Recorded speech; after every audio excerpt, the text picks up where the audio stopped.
कैसे हैं आप सभी लोग। आशा करता हूँ अच्छे होंगे, स्वस्थ होंगे, अपनी पढ़ाई कर रहे होंगे। हम लोग प्रोनाउन पे बातचीत कर रहे थे। आइए बात करते हैं आज प्रोनाउन में इंट्रोगेटिव प्रोनाउन की। देखिए इंट्रोगेटिव प्रोनाउंस क्या होते हैं।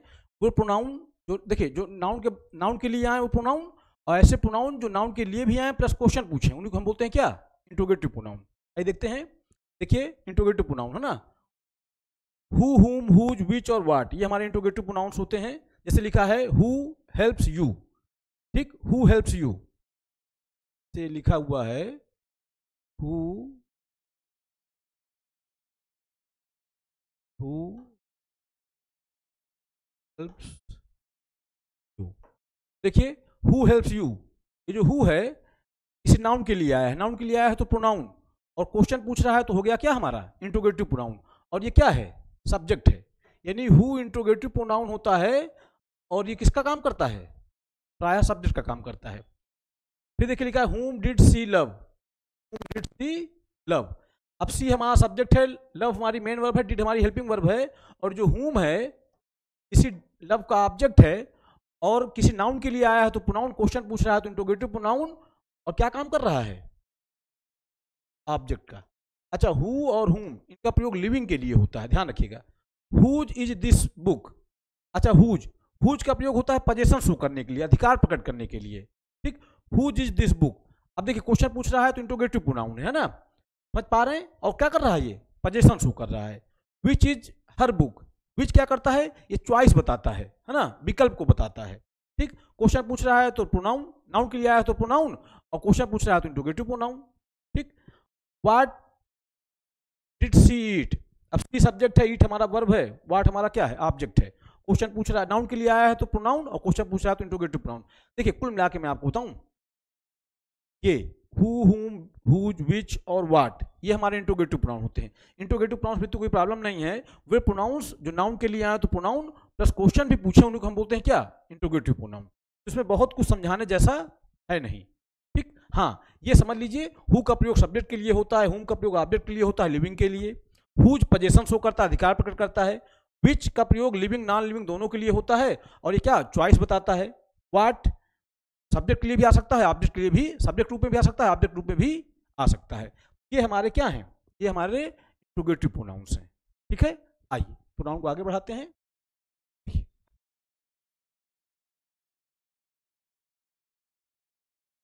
थोड़ा सा एक मिनट आप देख लीजिए, एक्सक्लेमेटरी प्रोनाउन थोड़ा सा है ना, देख लीजिए एक्सक्लेमेटरी प्रोनाउन।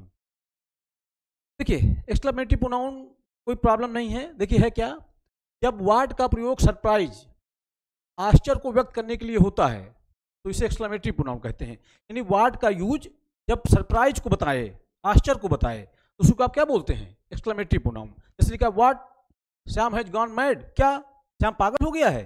तो जब वर्ड का प्रयोग आश्चर्य प्रकट करने के लिए हो तो उसी को आप बोलते हैं क्या, एक्सक्लेमेटरी प्रोनाउन, ठीक। अब हमको पढ़ना है ये सबसे इंपॉर्टेंट प्रोनाउन, क्या, रिलेटिव प्रोनाउन, ठीक। क्या होता है रिलेटिव प्रोनाउन, थोड़ा सा मैं आपको बताता हूं, फिर इस पे आते हैं। देखिए जैसे मैंने लिखा आई द बॉय, फिर लिखा बॉय,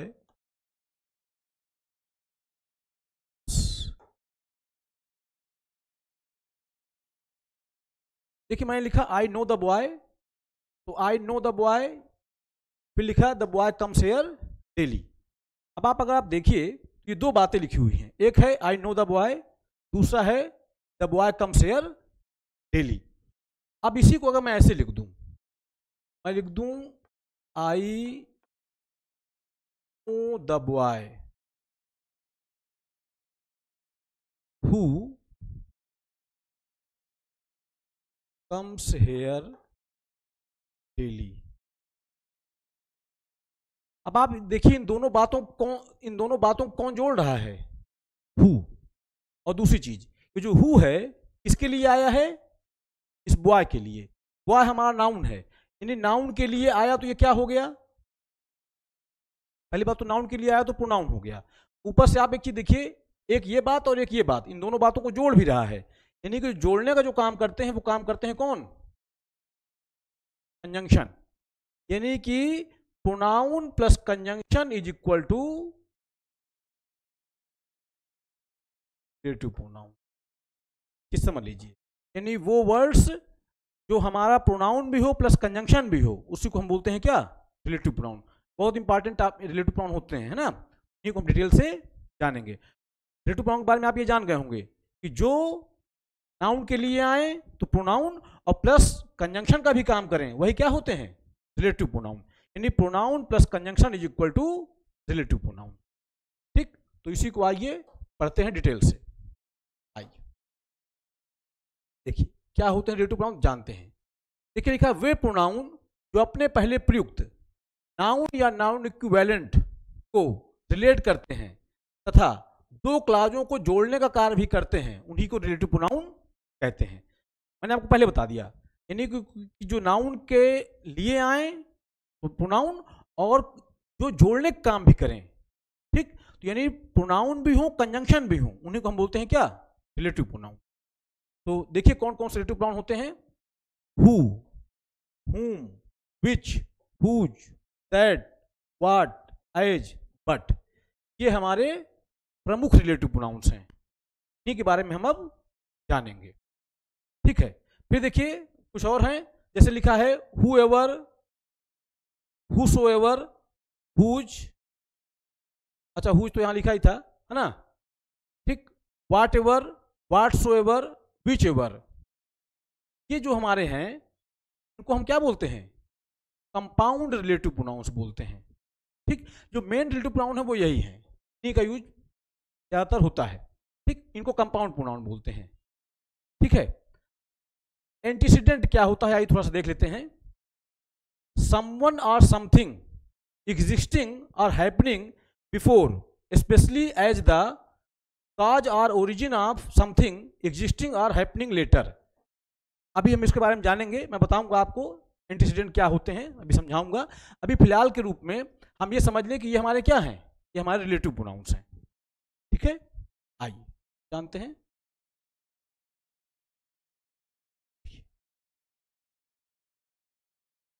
देखिए एंटीसीडेंट अभी मैं आपको समझा दूंगा, इसमें लिखा है देख लीजिए। वह नाउन या नाउन इक्विवेलेंट जिससे रिलेटिव प्रोनाउन संबंध स्थापित करता है उसे ही हम एंटीसीडेंट कहते हैं। अभी हम इस पर बात करेंगे डिटेल से, क्या होता है एंटीसीडेंट, इस पर बात होगी आपसे। देखिए जैसे मैंने लिखा, the boy who lives here is my brother, लिखा है the boy who lives here is my brother. अभी जो हु है, बताइए किसके लिए आया है, बॉय के लिए। ठीक, समझ पा रहे हैं, किसके लिए आया है, बॉय के लिए आया है। तो बॉय हमारा नाउन है, नाउन के लिए आया है तो क्या, प्रोनाउन। ठीक, और ये जो हु है ये किसके लिए आया है, इस बॉय के लिए, तो ये बॉय ही इस हु का क्या है, एंटीसीडेंट है। समझ पा रहे हैं, जिसके लिए रिलेटिव प्रोनाउन का प्रयोग होता है वही हमारा क्या होता है, यानी रिलेटिव प्रोनाउन का प्रयोग अपने एंटीसीडेंट के लिए होता है। तो ये जो हु द बॉय है, यही हु का क्या है, एंटीसीडेंट है। ठीक, समझ पा रहे होंगे। और हु हमारा क्या हो गया, यहाँ पे रिलेटिव प्रोनाउन हो गया। इसमें दो क्लाज है, दो क्लाज कौन कौन से मैं बताता हूं आपको। एक क्लाज है the boy is my brother, ये हमारी प्रिंसिपल क्लाज, और दूसरी क्लाज है हु लिव्स हेयर, ये हमारी सबऑर्डिनेट क्लाज है। और मैं आपको बताऊं, मैंने चर्चा की है पीछे आपसे, सबऑर्डिनेट क्लाज तीन तरह से काम करती है, नाउन का, एडजेक्टिव का और एडवर्ब का। और जो लिखा है ना हु लिव्स हेयर, ये बता रही है इस बॉय के बारे में। बॉय हमारा नाउन है, नाउन के बारे में बताया तो क्या, एडजेक्टिव, अर्थात ये जो सबऑर्डिनेट क्लाज है ये काम कर रही है एडजेक्टिव का। इसमें दो क्लाज हैं, एक क्लाज देखिए ठीक से देखिए इसको, देखिए the boy is my friend, ये the boy is my friend, ये हमारी प्रिंसिपल क्लाज है। ठीक, और उसके बाद ये जो लिखा है हु लिव्स हेयर, ये जो है ये हमारी सबऑर्डिनेट क्लाज है। ठीक है, समझ पा रहे हैं। और किसके बारे में बता रही है, इस बॉय के बारे में। बॉय हमारा नाउन है, नाउन के बारे में बताया तो क्या, एडजेक्टिव। कोई भी सबऑर्डिनेट क्लाज या तो नाउन का काम करती है, तो एडजेक्टिव काम करती है, या तो एडवर्ब काम करती है। तो यहाँ पे हु लिव्स हेयर ये बता रही है इस बॉय के बारे में, बॉय हमारा नाउन है, नाउन के बारे में बता रही है तो क्या, ये एडजेक्टिव क्लाज है। इन सबऑर्डिनेट क्लाज काम कर रही है किसका, एडजेक्टिव का। और जो हु है ये हमारा रिलेटिव प्रोनाउन है और आया है किसके लिए, बॉय के लिए, तो बॉय ही इसका क्या है, एंटीसीडेंट है। ठीक, देखिए क्या लिखा है कि वह नाउन या नाउन इक्विवेलेंट जिससे रिलेटिव प्रोनाउन संबंध स्थापित करता है उसे ही क्या कहते हैं हम, एंटीसीडेंट कहते हैं। अब बताइए ये हु किससे संबंध स्थापित कर रहा है, वाई से ना, तो इसी को आप क्या कहेंगे कि ये हु का क्या है, एंटीसीडेंट है। समझ पा गए होंगे, ठीक है। फिर देखिए लिखा है she has bought a house which is beautiful, she has bought a house which is beautiful. अभी जो विच है ये किसके लिए आया है, हाउस के लिए, तो इसका मतलब जिससे रिलेटिव प्रोनाउन अपना संबंध स्थापित करे, जिस नाउन से रिलेटिव प्रोनाउन अपना संबंध स्थापित करता है उसी को हम क्या बोलते हैं, उसी को तो हम एंटीसीडेंट बोलते हैं। ठीक, समझ पा रहे होंगे। तो अ हाउस यहाँ पे क्या है हमारा, एंटीसीडेंट है, और विच हमारा क्या है, रिलेटिव प्रोनाउन है। ठीक, अच्छा इसमें एक चीज और देख लीजिए, इसमें अगर मैं आप, इसमें तो मैं आपको बता दिया कि दो क्लाज है, the boy is my friend, एक sorry the boy is my brother, friend नहीं, the boy is my brother एक क्लाज, और दूसरी क्लाज है हु लिव्स हेयर, दो क्लाजें हैं। तो जो लिखा है हु लिव्स हेयर ये बता रहा है इस बॉय के बारे में, बॉय हमारा नाउन है, नाउन के बारे में बताया, तो ये क्लाज सबऑर्डिनेट क्लाज है, काम कर रही है किसका, एडजेक्टिव का। ठीक, लेकिन अगर ओवरऑल पूरा सब्जेक्ट अगर आप मुझसे पूछें, अच्छा हाँ एक चीज और, ये बॉय क्या है, बॉय एंटीसीडेंट है, और हु क्या है यहाँ पे, रिलेटिव प्रोनाउन है। पर इस सेंटेंस में अगर मुझसे आप पूछें कि पूरा सब्जेक्ट क्या है, तो इसका सब्जेक्ट पूरा क्या है, the boy who lives here, ये पूरा का पूरा सब्जेक्ट है, और सब्जेक्ट के रूप में आया है नाउन फ्रेज। ये क्या है हमारा, ये नाउन। ठीक है, समझ पा रहे हैं।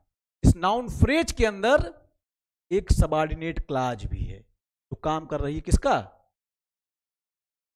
ठीक है, सब्जेक्ट हमारा पूरा यहां तक है। ठीक, चलिए समझ पाए होंगे बात। आइए देखते हैं,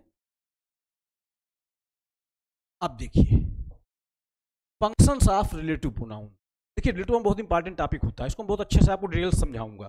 ठीक है, आइए जानते हैं functions of relative pronoun. Relative pronoun के क्या फंक्शन, एक चीज देखिएगा, रिलेटिव प्रोनाउन का क्या है ना, हमको ये ध्यान देने की जरूरत है, सब्जेक्ट की आवश्यकता हो तो फिर वैसा ही रिलेटिव प्रोनाउन लिखना चाहिए, ऑब्जेक्ट की आवश्यकता हो तो ऑब्जेक्ट वाला रिलेटिव प्रोनाउन लिखना चाहिए। अगर सब्जेक्ट के बदले आप ऑब्जेक्ट का रिलेटिव प्रोनाउन लिख दें, ऑब्जेक्ट के बदले सब्जेक्ट का लिख दें, तो सेंटेंस क्या हो जाएगा, गलत हो जाएगा। ठीक है, आइए देखते हैं इसको। देखिए लिखा है फंक्शंस ऑफ रिलेटिव प्रोनाउन। देखिए क्या है, रिलेटिव प्रोनाउन किसी सबऑर्डिनेट क्लास में सब्जेक्ट का कार्य कर सकता है। देखिए लिखा है रिलेटिव प्रोनाउन किसी सबऑर्डिनेट क्लाज में सब्जेक्ट का कार्य कर सकता है। रिलेटिव प्रोनाउन का फंक्शन बता रहा है कि रिलेटिव प्रोनाउन क्या क्या काम कर सकता है। तो अच्छा एक चीज और देख लीजिए, हमारे रिलेटिव प्रोनाउन कौन कौन से हैं, देखिए यही तो हमारे रिलेटिव प्रोनाउन है, यही सब हमारे क्या हैं, यही सब तो रिलेटिव प्रोनाउन है। अच्छा इनमें से अभी आप देख रहे थे कुछ इंट्रोगेटिव प्रोनाउन भी थे, पर वहां पे वो प्रश्न पूछ रहे थे, क्वेश्चन पूछ रहे थे, तो इंट्रोगेटिव प्रोनाउन थे। यहाँ पे क्या कर रहे हैं कि प्रोनाउन का काम भी कर रहे हैं प्लस कंजंक्शन काम भी कर रहे हैं, तो pronoun plus conjunction is equal to relative pronoun. ठीक है, तो अब हमको जानना है कि रिलेटिव प्रोनाउन के क्या क्या फंक्शन होते हैं। ठीक, फंक्शंस ऑफ रिलेटिव प्रोनाउन। देखिए रिलेटिव प्रोनाउन किसी सबऑर्डिनेट क्लास में सब्जेक्ट का कार्य कर सकते हैं, यानी रिलेटिव प्रोनाउन का क्या क्या फंक्शन होता है वो कह रहा है कि रिलेटिव प्रोनाउन किसी सबऑर्डिनेट क्लास में, अब एक चीज तो आप जान गए, अगर सबऑर्डिनेट क्लास होगी तो या तो नाउन होगी या तो एडजेक्टिव होगी या तो एडवर्ब होगी, तो उसी क्लास में कोई भी जो रिलेटिव प्रोनाउन आएगा तो क्या काम कर सकता है, सब्जेक्ट का कार्य कर सकता है। जैसे लिखा है you are the girl who has won the match. अब इसमें आप देख लीजिए ये लिखा है यू आर द गर्ल, ये हमारी प्रिंसिपल क्लास, फिर लिखा है who has won the match, ये जो हु है किसके लिए आया है, गर्ल के लिए आया है, गर्ल हमारा नाउन है, नाउन के लिए आया है तो प्रोनाउन, और दो बातों को जोड़ रहा है, यू आर द गर्ल और who has won the prize, दोनों बातों को जोड़ रहा है तो कंजंक्शन भी है, तो pronoun plus conjunction equal to relative pronoun. ठीक, अच्छा एक चीज और देखिए, ये जो लिखा है ना who has won the match, who has won the match, देखिए you are the girl who has won the match, ये जो लिखा है ना who has won the match, ये किसके बारे में बता रही है, ये बता रही है गर्ल के बारे में। गर्ल हमारा क्या है, नाउन, नाउन के बारे में बताए तो क्या एडजेक्टिव, अर्थात ये क्या है हमारी ये हमारी सबऑर्डिनेट क्लॉज है, काम कर रही है किसका? एडजेक्टिव का। ठीक है, समझ पा रहे होंगे मेरी बात। देखिए सबऑर्डिनेट क्लॉज है, क्या काम कर रही है? एडजेक्टिव का। क्यों? किसके बारे में बता रही है? गर्ल के बारे में। गर्ल हमारा नाउन है, नाउन के बारे में कौन बताएगा? एडजेक्टिव बताएगा। और हु यहाँ पे क्या है इस सबऑर्डिनेट क्लॉज में? हु क्या है हमारा? हु सब्जेक्ट है। तो यानी कि यही बताने की कोशिश की गई है इसमें कि जो हु, जो रिलेटिव प्रोनाउन होते हैं वो किसी सबऑर्डिनेट क्लॉज में सब्जेक्ट का कार्य कर सकते हैं। ठीक, फिर लिखा है this is the dog which bit her. अब देखिए ये हमारी प्रिंसिपल क्लॉज है और ये हमारी सबऑर्डिनेट क्लॉज है। और सबऑर्डिनेट क्लॉज का सब्जेक्ट क्या है? विच। ये विच का प्रयोग किसके लिए हुआ है? डॉग के लिए। डॉग हमारा नाउन है, नाउन के लिए आया तो प्रोनाउन, और दो बातों को जोड़ रहा है तो conjunction. Pronoun plus conjunction is equal to relative pronoun. और ये जो सबऑर्डिनेट क्लॉज है ये बता रही है डॉग के बारे में। डॉग हमारा नाउन है, नाउन के बारे में बताया तो क्या? एडजेक्टिव क्लॉज है। तो इस एडजेक्टिव क्लॉज में अर्थात सबऑर्डिनेट क्लॉज में सब्जेक्ट क्या है आपका? विच। ठीक, और विच क्या है? Relative pronoun. इसका मतलब रिलेटिव प्रोनाउन सी सबऑर्डिनेट क्लॉज में सब्जेक्ट का काम कर सकती है। फिर देखिए लिखा है the book that is on the table. The book that is on the table is yours. अब एक चीज देखिए, ये जो लिखा है the book that is on the table, ये हमारी सबऑर्डिनेट क्लॉज। ये हमारी क्या है? ये वाला पार्ट नहीं, ये गलती से अंडरलाइन हो गया है ना, ये नहीं। देखिए समझिएगा मेरी बात को। जो लिखा है इसमें दो क्लास, पहले दो क्लास देख लीजिए। The book is yours, the book is yours. ध्यान रखिएगा, योर नहीं क्या? योर्स। तो द बुक इज योर्स, तो द बुक हमारा सब्जेक्ट है, इज योर्स ये हमारा प्रेडिकेट है, और यही हमारी हो गई क्या? यही हो गई हमारी प्रिंसिपल क्लॉज। ठीक है, अब उसमें आप देखिए ये जो लिखा है that is on the table, ये जो बात लिखी है that is on the table, ये बता रहा है किसके बारे में? बुक के बारे में। बुक हमारा नाउन है, तो नाउन के बारे में बताया तो एडजेक्टिव। तो अर्थात ये सबऑर्डिनेट क्लॉज है, काम कर रही है किसका? एडजेक्टिव का। और इसमें सब्जेक्ट क्या है? दैट। दैट किसके लिए आया है? बुक के लिए। ठीक, तो इस दैट एक रिलेटिव प्रोनाउन, दैट यहाँ पे रिलेटिव प्रोनाउन है जिसका एंटीसीडेंट क्या है आपका? बुक। भाई एंटीसीडेंट क्या होता है पढ़ा हमने? जिससे रिलेटिव प्रोनाउन पर संबंध स्थापित करे उसको आप बोलते हैं क्या? एंटीसीडेंट बोलते हैं। तो यहाँ पे इस सबऑर्डिनेट क्लॉज में दैट क्या है आपका? सब्जेक्ट है। समझ पा रहे हैं? और ये जो सबऑर्डिनेट क्लॉज है इस सेंटेंस में बता रही किसके बारे में? बुक के बारे में। बुक हमारा नाउन है, नाउन के बारे में बताया तो क्या? एडजेक्टिव। ठीक, समझ पा रहे होंगे। और ये जो पूरा लिखा है, देखिए फिर से ये जो पूरी बात लिखी है the book that is on the table, ये पूरा का पूरा हमारा नाउन फ्रेज है। हाँ, नाउन फ्रेज है। इस नाउन फ्रेज के अंदर आई हुई है ये सबऑर्डिनेट क्लॉज जो काम कर रही है किसका? एडजेक्टिव का, बता रही है बुक के बारे में। और इस सबऑर्डिनेट क्लॉज में दैट हमारा सब्जेक्ट है। ठीक, तो यही तो बताया जा रहा है कि रिलेटिव प्रोनाउन किसी सबऑर्डिनेट क्लॉज में सब्जेक्ट का काम कर सकती है। ठीक है, देखिए अभी आपको बताया जा रहा है रिलेटिव प्रोनाउन के फंक्शन कि रिलेटिव प्रोनाउन क्या क्या काम कर सकती है। तो हमने ये जाना कि रिलेटिव प्रोनाउन किसी सबऑर्डिनेट क्लॉज में सब्जेक्ट हो सकती है। अच्छा, रिलेटिव प्रोनाउन किसी सबऑर्डिनेट क्लॉज में ऑब्जेक्ट भी हो सकती है वर्ब का।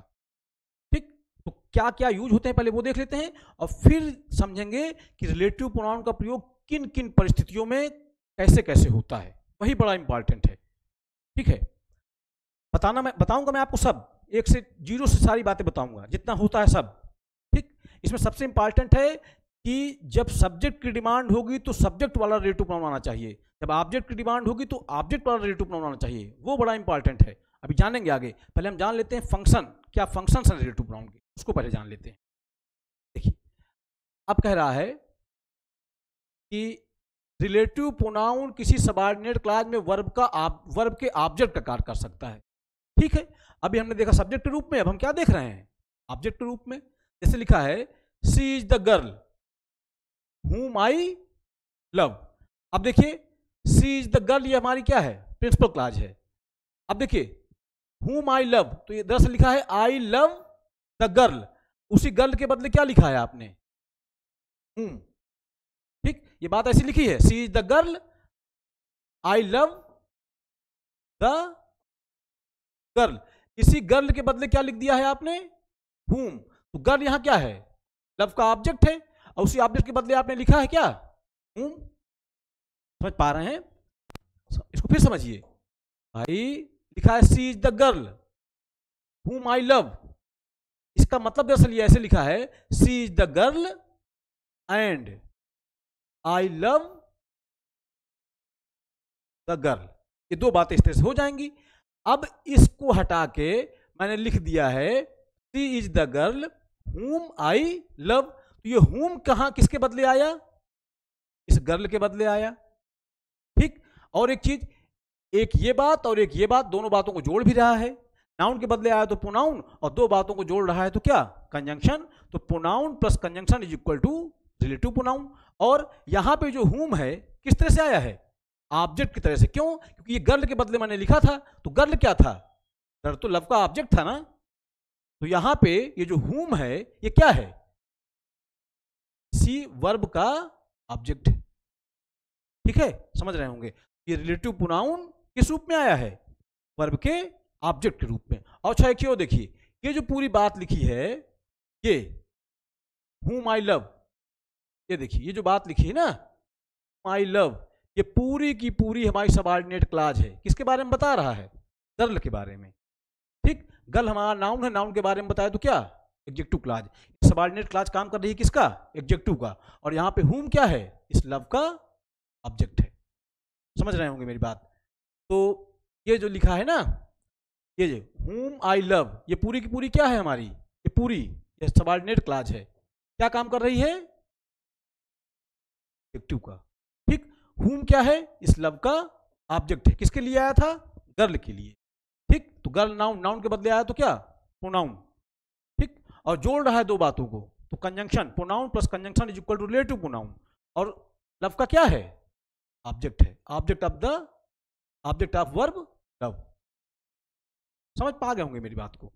तो अभी हमने देखा था कि रिलेटिव प्रोनाउन का प्रयोग सब्जेक्ट के रूप में होता है, अब हम देख रहे हैं कि रिलेटिव प्रोनाउन का प्रयोग वर्ब के ऑब्जेक्ट के रूप में भी होता है।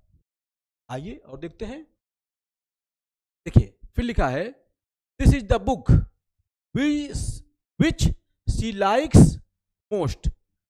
अब देखिए this is the book she likes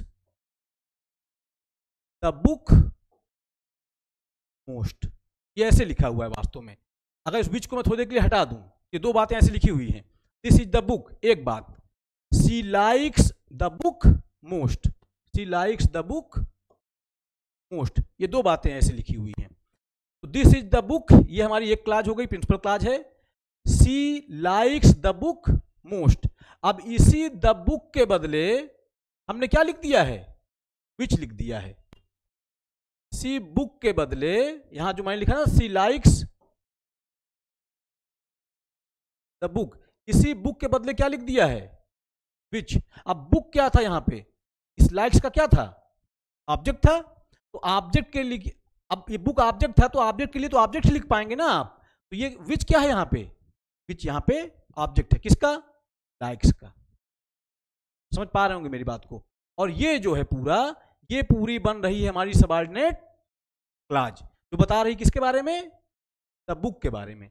the book हमारा यहाँ पे नाउन फ्रेज है, ठीक है। अब बुक के नाउन है, नाउन के बारे में कौन बताएंगे, नाउन के बारे में बताएंगे एडजेक्टिव। तो ये जो हमारी सबऑर्डिनेट क्लॉज है, ये पूरी क्लॉज काम कर रही है किसका, एडजेक्टिव का। ये पूरी सबऑर्डिनेट क्लॉज है यहां से यहां तक, ये पूरी पूरी सबऑर्डिनेट क्लॉज है, क्या काम कर रही है, एडजेक्टिव का। हाँ अगर विच की बात करें तो विच क्या है, लाइक्स का ऑब्जेक्ट है, क्यों, किसी बुक के बदले आपने लिखा है ना, बुक यहाँ पे क्या है, सी लाइक्स द बुक, तो बुक यहाँ है, ऑब्जेक्ट है, तो ऑब्जेक्ट के बदले जा सकता है, ठीक। तो हमने देखा रिलेटिव प्रोनाउन का प्रयोग सब्जेक्ट के रूप में, रिलेटिव प्रोनाउन का प्रयोग ऑब्जेक्ट के रूप में, ठीक है। आइए और देखते हैं,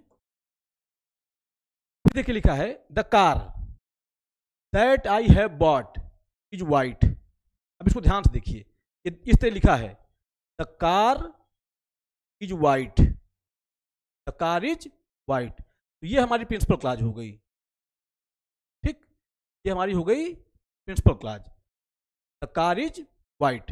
अब देखिए सबऑर्डिनेट क्लॉज के बारे में देखते हैं, दैट आई हैव बॉट, कैसे लिखा हुआ है, I have bought, I have bought फिर से दिखाता हूं मैं आपको। द कार हमारा सब्जेक्ट है, इसका प्रेडिकेट क्या है, इज वाइट। ठीक, तो ये हमारी क्या हो गई, ये हमारी हो गई प्रिंसिपल क्लॉज। अब देखिए सबऑर्डिनेट क्लॉज के बारे में क्या है, I have bought the car. तो बताइए इस बॉट का ऑब्जेक्ट क्या है, द कार, और इसी द कार के बदले क्या लिखा गया है, दैट। ठीक, तो कार यहां पे क्या था, ऑब्जेक्ट था, तो ऑब्जेक्ट के बदले ऑब्जेक्ट ही तो आएगा। तो दैट यहां पे क्या है, दैट एक रिलेटिव प्रोनाउन है जो ऑब्जेक्ट के रूप में आया है, कार के लिए आया है। कार तो यहां पे क्या है, ऑब्जेक्ट है, तो ऑब्जेक्ट के लिए तो ऑब्जेक्ट ही आ सकता है ना। यहां पे कार ऑब्जेक्ट है, उसी के बदले दैट आया है, इसका दैट यहां पे क्या है, object of verb bought. Bought का क्या है, ऑब्जेक्ट है।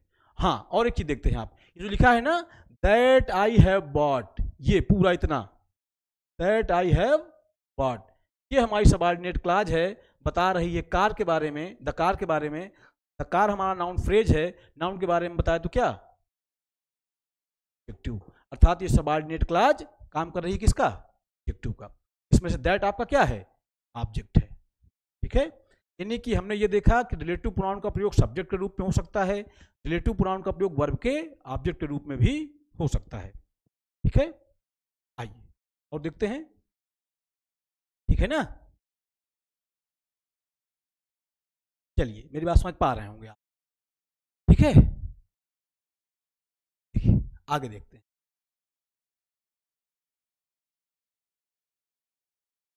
ठीक, टेक्निकल फॉल्ट तो नहीं है, ठीक है ना।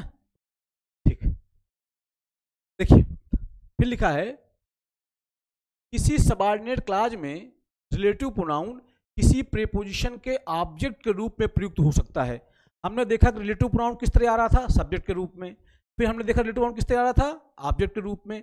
अब कोई रिलेटिव प्रोनाउन किसी प्रीपोजिशन के ऑब्जेक्ट के रूप में भी आ सकता है। देखिए लिखा है this is the pen with which she writes, this is the pen with which she writes. अब बताइए विथ क्या है, हमारी प्रीपोजिशन है, और जो विच है रिलेटिव प्रोनाउन है, ठीक है, और इसी प्रीपोजिशन का क्या हो जाएगा, ऑब्जेक्ट हो जाएगा। ठीक, वैसे देखा जाए सच्चाई से तो देखिए this is the pen with which she writes, तो विच विथ क्या है, विथ हमारा प्रोनाउन सॉरी प्रीपोजिशन है, और इसका ऑब्जेक्ट क्या है, विच। ठीक, तो प्रीपोजिशन के ऑब्जेक्ट के रूप में आ गया है। अभी हमने देखा था सब्जेक्ट के रूप में, फिर हमने देखा ऑब्जेक्ट के रूप में, अब हम देख रहे हैं प्रीपोजिशन के ऑब्जेक्ट के रूप में।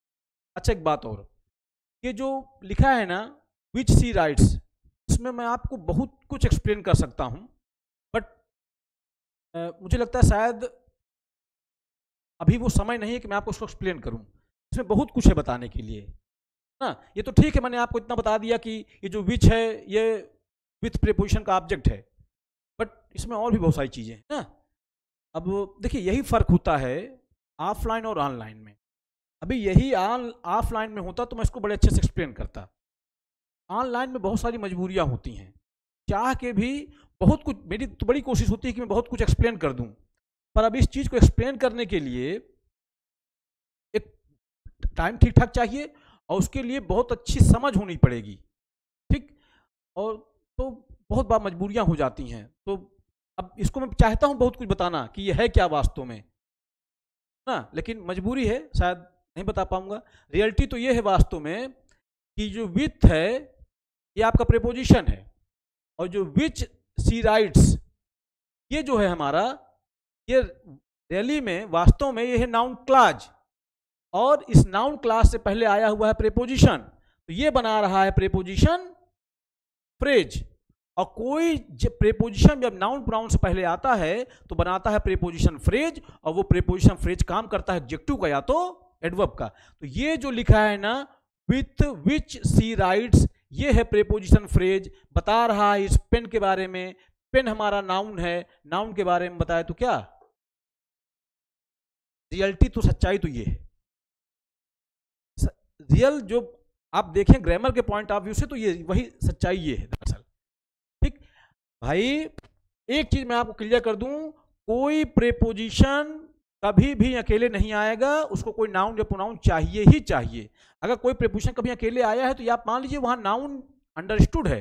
जब मैं नाउन कह रहा हूं तो इसका मतलब क्या, नाउन की इक्विवेलेंट जितनी चीजें होती हैं वो सब प्रेपोजिशन क्या होते हैं, प्रेपोजिशन वो वर्ड्स होते हैं जो हमेशा नाउन या प्रोनाउन से पहले आते हैं। या यूं कहूं मैं इसको कि नाउन या नाउन की इक्विवेलेंट चीजों के पहले आते हैं। अब नाउन की इक्विवेलेंट क्या हो सकता है, noun, pronoun, noun phrase, noun clause, infinitive और जेरेंड। इसका मतलब नाउन प्रीपोजिशन इन सबसे पहले आएगा, और जब भी प्रीपोजिशन इनसे पहले आएगा, नाउन या नाउन इक्विवेलेंट के पहले, तो बना रहा होगा प्रीपोजिशन फ्रेज। और वो काम करेगा क्या, एडजेक्टिव का या तो एडवर्ब का। प्रीपोजिशन कभी इस तरह से आ ही नहीं सकता है अकेले। तो अब इसमें है क्या, देखिए ये जो लिखा है ना, विच सी राइट्स, ये नाउन फ्रेज है एक्चुअली, और जो विथ है ये है प्रीपोजिशन। आ रहा है नाउन सॉरी, ये जो लिखा है ना विच सी राइट्स, ये हमारा क्या है, ये है नाउन क्लॉज, ठीक। और विथ क्या है, प्रीपोजिशन। और इस नाउन क्लास से पहले प्रीपोजिशन आया है, तो ये बना रहा है इतना पूरा पूरा प्रीपोजिशन फ्रेज। और कोई प्रीपोजिशन फ्रेज, जब कोई प्रीपोजिशन नाउन प्रोनाउन से पहले आता है तो बनाता है प्रीपोजिशन फ्रेज। और वो प्रीपोजिशन फ्रेज जो होता है वो काम करता है एडजेक्टिव का या तो एडवर्ब का। अब ये जो लिखा है ना preposition phrase, with which she writes, ये बता रहा है पेन के बारे में। पेन हमारा नाउन है, नाउन के बारे में कौन बताएगा, एडजेक्टिव। तो ये हमारा नाउन क्लॉज है। इस नाउन क्लॉज से पहले ये विथ आया है, तो इसने बनाया क्या, जब कोई प्रीपोजिशन नाउन से पहले आएगा तो बनाएगा प्रीपोजिशन फ्रेज। इसने बनाया प्रीपोजिशन फ्रेज, बता रहा है किसके बारे में, पेन के बारे में। पेन हमारा नाउन है, नाउन के बारे में बताया तो क्या, एडजेक्टिव। शायद मेरी बात समझ पाए हो, मैंने कोशिश की समझाने की, ठीक। बहुत इंपॉर्टेंट है, देखिए बहुत कुछ बताया जा सकता है, बट यही फर्क है ना, ऑनलाइन टेक्नोलॉजी कितनी भी आगे बढ़े, ऑफलाइन होता है, इसमें कोई दो राय नहीं। मजबूरी में दुनिया आ रही है तो हम भी आए हैं, कोशिश कर रहे हैं आपको सिखाने की। मैं आशा कर रहा हूं मेरी बात आपको समझ पाए होंगे। मैं एक बार इसको फिर से एक्सप्लेन करता हूं। एक चीज का ध्यान रखिएगा, प्रीपोजिशंस वो वर्ड होते हैं जो हमेशा नाउन या नाउन इक्विवेलेंट से पहले आते हैं। और जब कोई प्रीपोजिशन नाउन या नाउन इक्विवेलेंट से पहले आता है तो बनाता है प्रीपोजिशन फ्रेज। और वो प्रीपोजिशन फ्रेज या तो एडजेक्टिव काम करता है या तो एडवर्ब काम करता है। तो आशा करता हूं ये बात समझ पाए होंगे आप। तो ये हमारा नाउन क्लॉज है। इस नाउन क्लॉज से पहले क्या आया है, ये प्रीपोजिशन है। इसने बनाया प्रीपोजिशन फ्रेज, और प्रीपोजिशन फ्रेज काम करता है एडजेक्टिव का या तो एडवर्ब का। ये बता रहा है पेन के बारे में, पेन हमारा नाउन है, नाउन के बारे में कौन बताएगा, एडजेक्टिव। मगर ये जो लिखा है ना विच सी राइट्स, ये नाउन क्लॉज है। इस नाउन क्लॉज से पहले प्रीपोजिशन आई, तब इसने बनाया प्रीपोजिशन। ये रियलिटी तो ये है, सच्चाई। बाकी मैं इस तरह कह सकता था कि विच जो है रिलेटिव प्रोनाउन है और विथ का ऑब्जेक्ट है, इतना कह के मैं आगे बढ़ सकता था, लेकिन मेरा मन नहीं किया कि मैं इतना बता के सिर्फ निकल जाऊं ना। तो इस वजह से मैंने एक्सप्लेन करने की कोशिश की आपको, शायद मेरी बात आप समझ पाए हों, ठीक। आइए आगे बढ़ते हैं।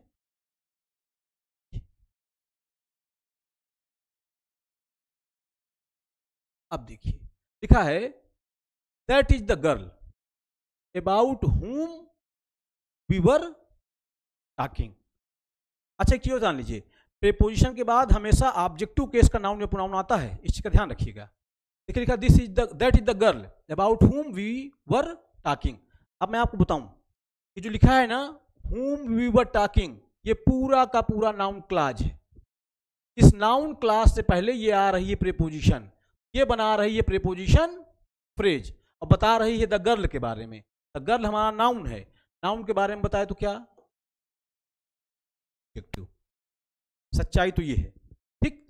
यानी कि इस प्रीपोजिशन का ऑब्जेक्ट क्या है, सिर्फ हुम नहीं है, इस प्रीपोजिशन का ऑब्जेक्ट पूरा का पूरा ये नाउन क्लॉज है।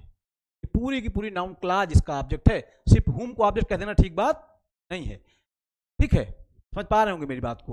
ये जो लिखा है ना हुम वी वर टॉकिंग, तो ये पूरी की पूरी नाउन क्लॉज है, और किसका ऑब्जेक्ट है, प्रीपोजिशन का। क्योंकि प्रीपोजिशन के बाद क्या आता है, नाउन, या नाउन की इक्विवेलेंट चीजें। ये आई हुई है नाउन क्लॉज, बना रही प्रीपोजिशन फ्रेज।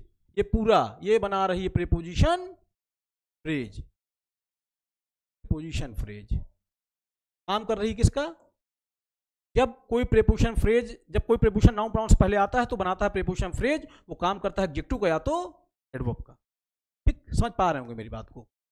देखिए यही बात ऊपर भी थी, देखिए ये बात, इसमें भी वही बात थी। This is the pen with which she writes, ये जो लिखा है ना विच सी राइट्स, ये हमारी नाउन क्लाज है और ये हमारी प्रेपोजिशन, और यही नाउन क्लाज इस प्रेपोजिशन का क्या है, ऑब्जेक्ट है। और ये बना रहा था प्रेपोजिशन फ्रेज, जो बता रहा था इस पेन के बारे में। पेन हमारा नाउन था, नाउन के बारे में कौन बताएंगे, एडजेक्टिव बताएंगे।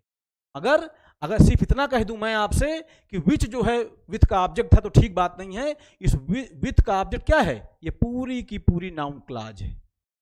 ठीक, जो बात मैंने इसमें बताई वही इसमें भी। आशा करता हूं मेरी बात आपको समझ में आ रही हो। आइए और देखते हैं। अब देखिए लिखा है रिलेटिव प्रोनाउन का प्रयोग दो प्रकार से किया जाता है। इंपॉर्टेंट है ना, इंपॉर्टेंट है। दो तरह से रिलेटिव प्रोनाउन का प्रयोग होता है ना। रिस्ट्रिक्टिव, और इसको बोलते हैं डिफाइनिंग यूज, और एक होता है क्या, नॉन डिफाइनिंग यूज। यानी डिफाइनिंग यूज और नॉन डिफाइनिंग यूज। बात करेंगे इस पे आपसे अभी, डिफाइनिंग और नॉन डिफाइनिंग क्या होता है समझाऊंगा मैं आपको अच्छे से। आइए देखते हैं।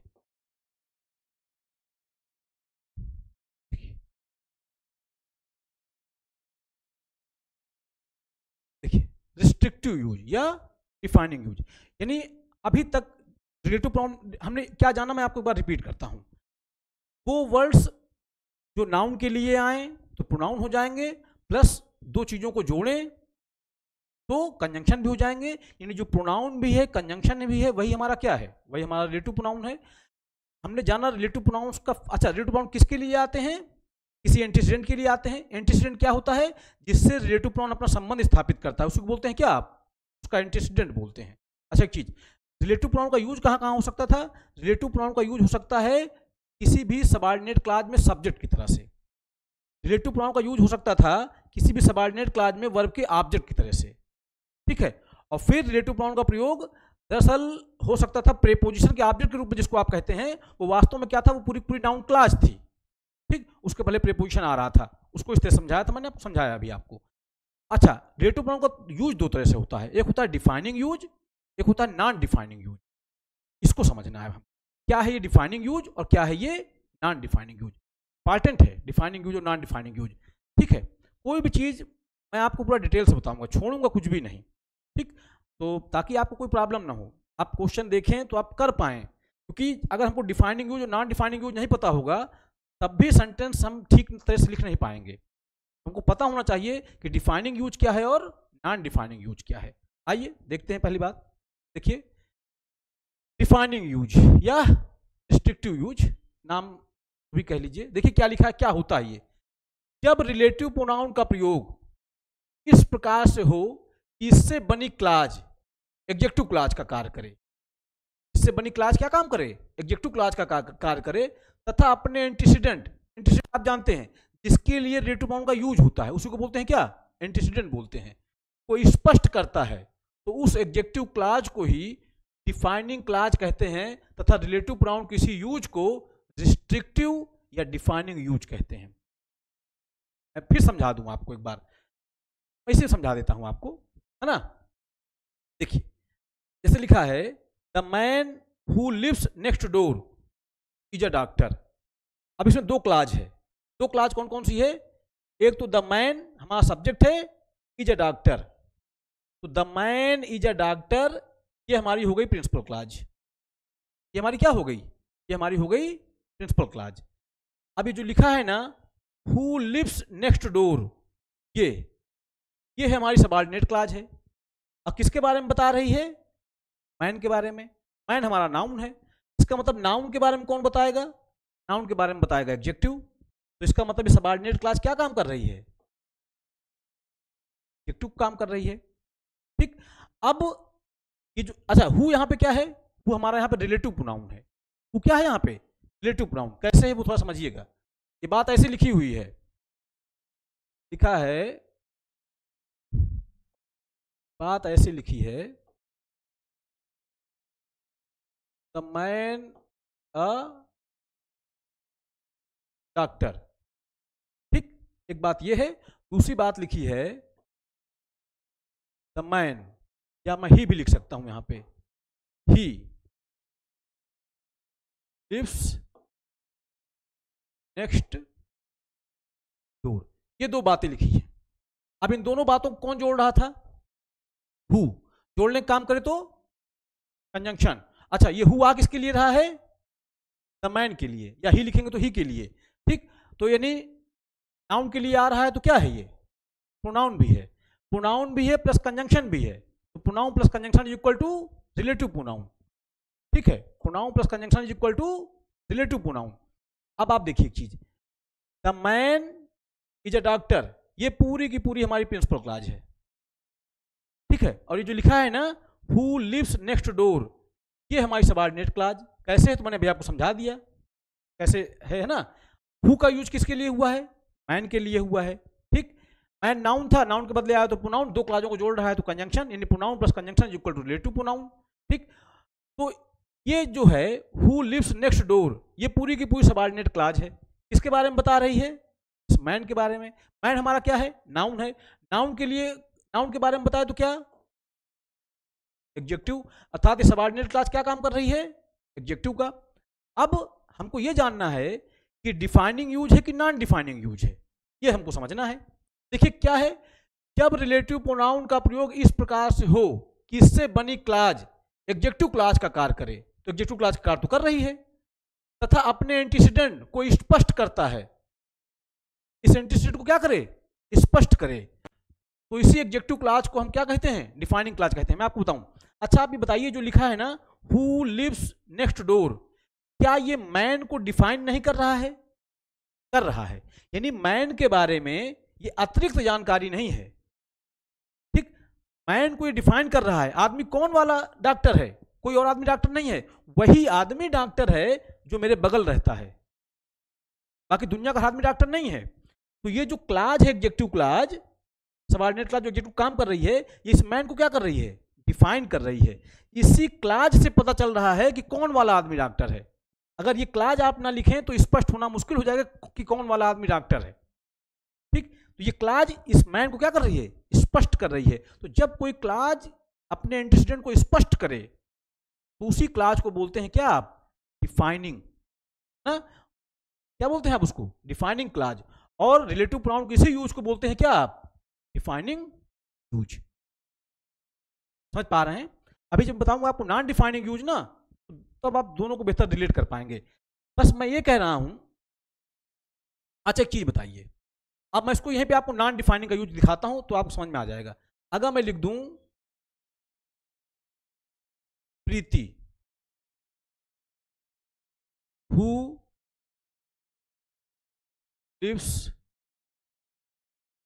नेक्स्ट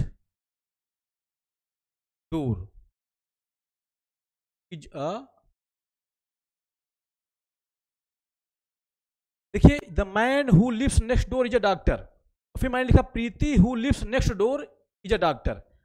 अब देखिए ये जो है हु लिव्स नेक्स्ट डोर, ये जो क्लॉज है ये इस प्रीति को डिफाइन नहीं कर रही है। क्यों? क्योंकि प्रीति तो अपने आप में डिफाइन है कि वो प्रीति है, उसको किसी पहचान की जरूरत नहीं है। प्रीति की अपनी पहचान क्या है? कि वो खुद ही प्रीति है। तो ये जो क्लॉज है ये प्रीति को डिफाइन नहीं कर रही है बिल्कुल कहीं से भी। तो इसीलिए इसको कहते हैं हम क्या? कि ये नॉन डिफाइनिंग क्लॉज है। और जो यूज है रिलेटिव प्रोनाउन का, ये कैसा यूज है? नॉन डिफाइनिंग यूज है। पर यहां पे अगर आप देखिए the man who lives next door is a doctor, तो ये जो लिखा है ना हु लिव्स नेक्स्ट डोर, ये मैन को डिफाइन कर रहा है कि कोई और आदमी डॉक्टर नहीं है, वही आदमी डॉक्टर है जो मेरे बगल रहता है। समझ पा रहे हैं? और जब मैं यहां लिख रहा हूं Preeti who lives next door is a doctor, तो प्रीति तो अपने आप में स्पष्ट है कि वो प्रीति है। हाँ, उसके बारे में एक अतिरिक्त जानकारी दी जा रही है कि हु लिव्स नेक्स्ट डोर, जो मेरे बगल में रहती है। ठीक, समझ पा रहे हैं? प्रीति के बारे में ये अतिरिक्त जानकारी कि मेरे बगल में रहती है, बाकी प्रीति की पहचान अपने आप में स्पष्ट है कि वो प्रीति है। पर यहां पे मैन की पहचान अपने आप में स्पष्ट नहीं है। ये जो हु लिव्स नेक्स्ट डोर, यही इसकी पहचान को डिफाइन कर रहा है कि कौन आदमी डॉक्टर है जो मेरे बगल में रहता है। तो जब कोई क्लॉज अपने एंटीसीडेंट को डिफाइन करे तो उस क्लॉज को कहते हैं क्या? Defining clause. और जब डिफाइन ना करे, अतिरिक्त जानकारी दे, उसको बोलते हैं नॉन डिफाइनिंग। और इसी रिलेटिव प्रोनाउन के इसी यूज को आप कहते, यहां पे जो रिलेटिव प्रोनाउन हु लगा है, इसको क्या कहेंगे आप? इसको आप कहेंगे डिफाइनिंग यूज। और इस रिलेटिव प्रोनाउन का जो हु है, इसको आप क्या कहेंगे? Non defining use of relative pronoun. और ये जो क्लाज है ये डिफाइनिंग एडजेक्टिव क्लाज है, और ये जो है ये नॉन डिफाइनिंग है। समझ पाइएगा मेरी बात को? समझ पा रहे होंगे मेरी बात? यानी कि जब स्वतः स्पष्ट, जब कोई नाउन स्वतः स्पष्ट हो, उसके बारे में अतिरिक्त जानकारी दी जा रही हो, तो उस क्लाज को आप बोलते हैं नॉन डिफाइनिंग क्लाज। ठीक, और रिलेटिव प्रोनाउन की इसी यूज को बोलते हैं नॉन डिफाइनिंग यूज। और जब कोई नाउन या किसी एंटीसीडेंट को कोई रिलेटिव प्रोनाउन क्या करता है? डिफाइन करता है। ठीक, तो उसको आप क्या बोलते हैं? डिफाइनिंग यूज बोलते हैं। शायद मेरी बात समझ पाए होंगे, और कुछ समझाऊंगा आगे। अभी आइए देखते हैं। देखिए क्या लिखा है, this is the boy who helped me yesterday. This is the boy who helped me yesterday. यह वो लड़का है जिसने कल मेरी मदद की थी। ये जो लिखा है ना, हु हेल्प्ड मी यस्टरडे, ये बॉय के बारे में अतिरिक्त जानकारी नहीं है। ये दरअसल बॉय को डिफाइन कर रहा है कि यह वो लड़का है जिसने कल मेरी मदद की थी। तो ये जो क्लाज है, ये कैसी क्लाज है? ये डिफाइनिंग क्लाज है, डिफाइनिंग एडजेक्टिव क्लाज है। भाई लड़का किस तरह का? जिसने कल मेरी मदद की थी। तो सबऑर्डिनेट क्लाज है, क्या काम कर रही है? एडजेक्टिव का। ये कैसी है? डिफाइनिंग एडजेक्टिव क्लाज है, क्योंकि ये बॉय के बारे में अतिरिक्त जानकारी नहीं है ना। ये बॉय क्या कर रही है? डिफाइन कर रही है। ठीक, अब अगर मैं इसको कैसे कह दूं, मैं अगर कह दूं ऐसे, this is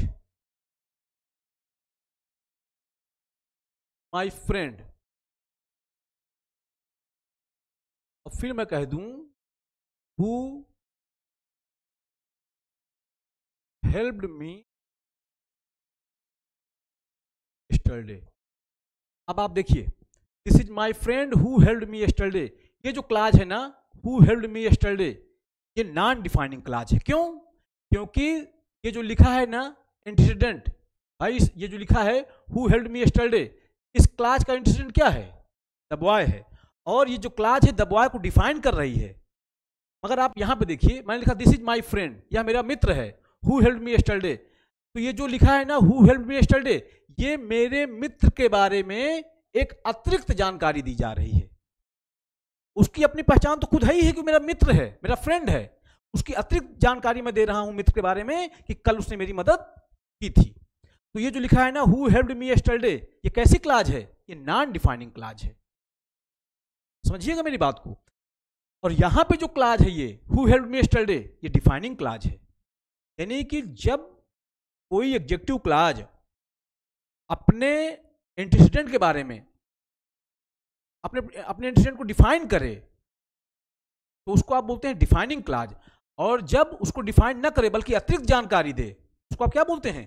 non defining clause. तो ये जो लिखा है ना who helped me yesterday, this is my friend, भाई फ्रेंड तो खुद ही पता लग गया कौन है वो, मेरा दोस्त है। अब उसके बारे में एक अतिरिक्त जानकारी दी जा रही है हु हेल्प्ड मी यस्टरडे, ये फ्रेंड के बारे में अतिरिक्त जानकारी है। मगर ये जो लिखा है ना this is the boy who helped me yesterday, ये बॉय के बारे में अतिरिक्त जानकारी नहीं है। ये बॉय को डिफाइन कर रही है ना, यही लड़का है जिसने कल मेरी मदद की थी। ठीक, पर यहां पे माय फ्रेंड अपने आप में वो डिफाइन है, उसको किसी और की आवश्यकता नहीं है। हाँ, उसके बारे में एक अतिरिक्त सूचना दी जा रही है आपको हु हेल्प्ड मी यस्टरडे, कि उसने कल मेरी मदद की थी। तो ये फ्रेंड के बारे में एक अतिरिक्त जानकारी है। फ्रेंड की अपनी पहचान है कि वो मेरा मित्र है। ठीक, अतिरिक्त सूचना दी जा रही है आपको कि कल उसने मेरी मदद की थी। तो इसको आप बोलेंगे क्या? Non defining. इसको आप क्या बोलेंगे? डिफाइनिंग। समझ पा गए होंगे, समझाने की मैंने पूरी कोशिश की। अच्छा एक चीज मैं वो तरीका बताता हूं आपको, है क्या होता क्या है जब कोई एडजेक्टिव क्लॉज नॉन डिफाइनिंग होती है, नॉन डिफाइनिंग की तरह यूज होती है, तो उसमें क्या लगा रहेगा? प्रायः कामा का यूज रहेगा, कामा यूज होगा। और डिफाइनिंग क्लॉज होगी तो कामा का यूज। और ये बड़ा अच्छा टॉपिक है, अभी इसमें हम पढ़ेंगे इसको, है ना।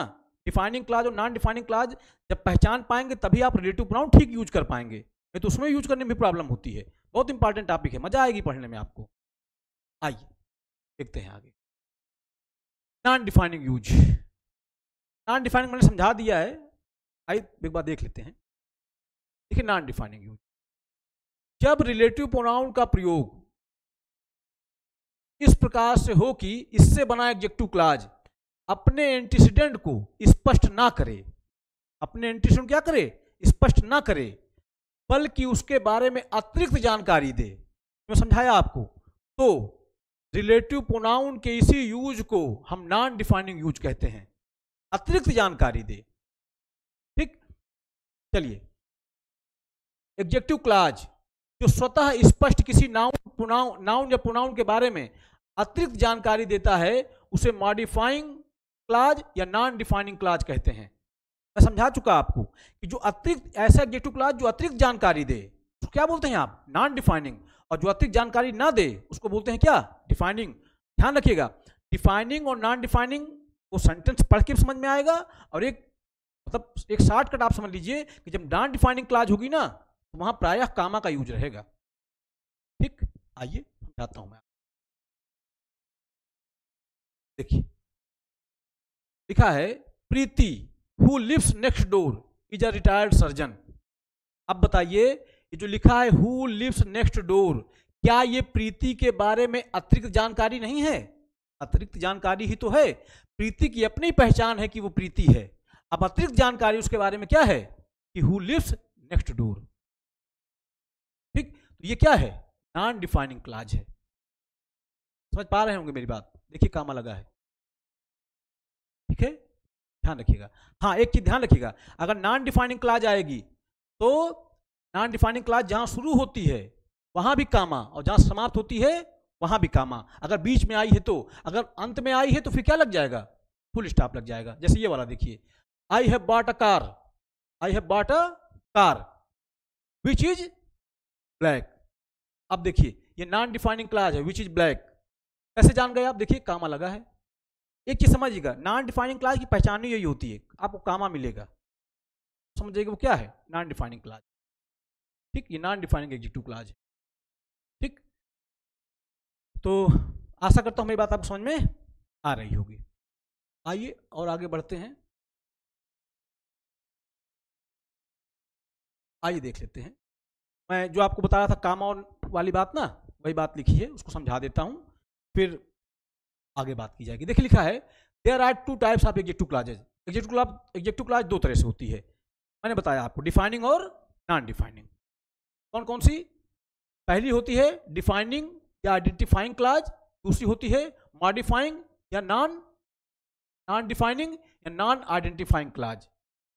ठीक, देखिए defining clause is always used without comma. मैंने यही बताया आपको, अगर कोई क्लॉज डिफाइनिंग क्लॉज होगी तो वो हमेशा बिना कामा के यूज होगी। Non defining clause is always used with comma. Non defining clause होगी वो ऑलवेज यूज्ड विथ कामा। यही पहचान है, आप समझ लीजिए कि अगर कामा लगा है तो वो क्या है, नॉन डिफाइनिंग है, कामा नहीं लगा है तो डिफाइनिंग है। और बड़ी अच्छा देखो, यहाँ तो ये सारी चीज क्यों बता रहा हूं अभी से, क्योंकि जब अभी हम एडजेक्टिव क्लॉज का यूज सीखेंगे तो वहां पे ये बहुत डिपेंड करेगा, पहचानना जरूरी होगा हमारे लिए कि वो क्लॉज डिफाइनिंग है या नॉन डिफाइनिंग है।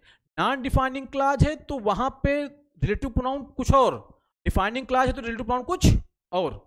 क्या होगी वो अभी आप सीखेंगे, आगे बताऊंगा, चर्चा करूंगा मैं आपसे।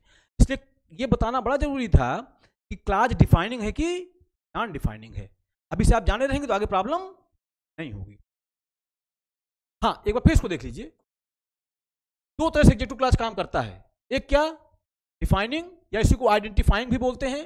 दूसरी होती है क्या, मॉडिफाइंग, नॉन डिफाइनिंग या नॉन आइडेंटिफाइंग, कुछ भी बोल दीजिए। ठीक, डिफाइनिंग क्लॉज क्या होती है, इज ऑलवेज यूज्ड विदाउट कामा, यानी डिफाइनिंग क्लॉज में कोई कामा नहीं लगेगा, पढ़ा भी हमने ऊपर। नॉन डिफाइनिंग क्या होगी, always used with comma. Non defining में हमेशा कामा आएगा, ये मैंने आपको बताया अभी आपको। ठीक, आइए और देखते हैं। देखिए क्या लिखा है, एडजेक्टिव क्लॉज, एडजेक्टिव क्लॉज होती है हमारी, वो रिलेटिव प्रोनाउंस या रिलेटिव एडवर्ब्स से स्टार्ट होते हैं, जैसे दैट, विच, हु, हुम, हुज, व्हेन, व्हाई, वेयर, ये सब। यानी एडजेक्टिव क्लॉज जो होगी वो या तो रिलेटिव प्रोनाउन से स्टार्ट होगी या तो रिलेटिव एडवर्ब से स्टार्ट होगी। ठीक है, देखिए जैसे लिखा है, the man who lives next door is a teacher. अब आप देखिए, ये जो लिखा है हु लिव्स नेक्स्ट डोर, ये हमारी सबऑर्डिनेट क्लॉज है। ठीक, किसके बारे में बता रही है? मैन के बारे में। क्या मैन के बारे में अतिरिक्त जानकारी है? नहीं, अतिरिक्त जानकारी नहीं है। ठीक, तो ये जो क्लॉज है ये क्या है? डिफाइनिंग है। अगर नॉन डिफाइनिंग होती तो कॉमा लगा होता। ठीक, फिर देखिए लिखा है Preeti who lives next door is a doctor. अब देखिए, प्रीति की अपनी पहचान है कि वो प्रीति है, उसके बारे में अतिरिक्त जानकारी क्या है? Who lives next door. तो ये नॉन डिफाइनिंग क्लॉज है, और नॉन डिफाइनिंग क्लॉज मैंने आपको बताया जहां शुरू होता है वहां कामा, और जहां समाप्त होता है वहां भी कामा। हाँ, अगर ये क्लॉज लास्ट में होती तो फिर कामा नहीं लगता, फुल स्टॉप लग जाता। बीच में अगर आई है नॉन डिफाइनिंग क्लॉज तो जहां शुरू होगी वहां भी कामा, जहां समाप्त होगी वहां भी कामा। तो मुझे लगता है आप समझ पाए होंगे डिफाइनिंग क्लॉज और नॉन डिफाइनिंग क्लॉज। आइए और एग्जाम्पल देखते हैं कुछ। लिखा है Ruchi went to the same store where Shyam bought his book. अब ये जो लिखा है where Shyam bought his book, ये बता रहा है स्टोर के बारे में। स्टोर हमारा नाउन है, नाउन के बारे में बताया तो एडजेक्टिव, और ये स्टोर के बारे में अतिरिक्त जानकारी नहीं है। ये हमारी कैसी क्लॉज? Defining clause. फिर देखिए लिखा गया she went to study in Delhi where some of the world's best schools are based. अब भाई दिल्ली की अपनी पहचान है कि वो दिल्ली है। ठीक, उसके बारे में अतिरिक्त जानकारी क्या है? Where some of the world's best schools are based. तो ये क्या है? नॉन डिफाइनिंग क्लॉज है। देखिए नॉन डिफाइनिंग क्लॉज कैसे जान गए आप? कामा लगा है। ठीक, अभी लास्ट में आई हो तो यहाँ कामा नहीं लगेगा, यहाँ फुल स्टॉप लगेगा। ये कैसी क्लॉज है? हमारी नॉन डिफाइनिंग। समझ पा रहे होंगे। देखिए सामान्यतया एडजेक्टिव क्लॉज उस नाउन या प्रोनाउन के तुरंत बाद आता है जिसके बारे में यह बताता है। ध्यान रखिएगा, आगे भी काम आएगा। एडजेक्टिव क्लॉज जिसके बारे में बताता है प्रायः उसके तुरंत बाद आता है। तो ये थे रिलेटिव प्रोनाउन का यूज किस किस परिस्थितियों में कर सकते थे। एडजेक्टिव क्लॉज के बारे में बताया, डिफाइनिंग, नॉन डिफाइनिंग। आशा करता हूँ मेरी बात आपको समझ में आई होगी। मैं समझाने की कोशिश की आपको। आगे हम पढ़ेंगे क्या? Uses of relative pronoun. यही अब सबसे इंपॉर्टेंट बातें हैं, क्योंकि हम रिलेटिव प्रोनाउन सीख चुके हैं, defining clause, non defining clause. अब हमको सीखना है क्या? Uses of relative pronoun. Relative pronoun क्या क्या यूजेज होते हैं, अब ये जानना है। ठीक, मोस्ट इंपॉर्टेंट है। चर्चा करेंगे आपसे अगली क्लास में। पढ़ते रहें, अपने स्वास्थ्य का ध्यान रखें। बहुत बहुत आभार, बहुत बहुत धन्यवाद।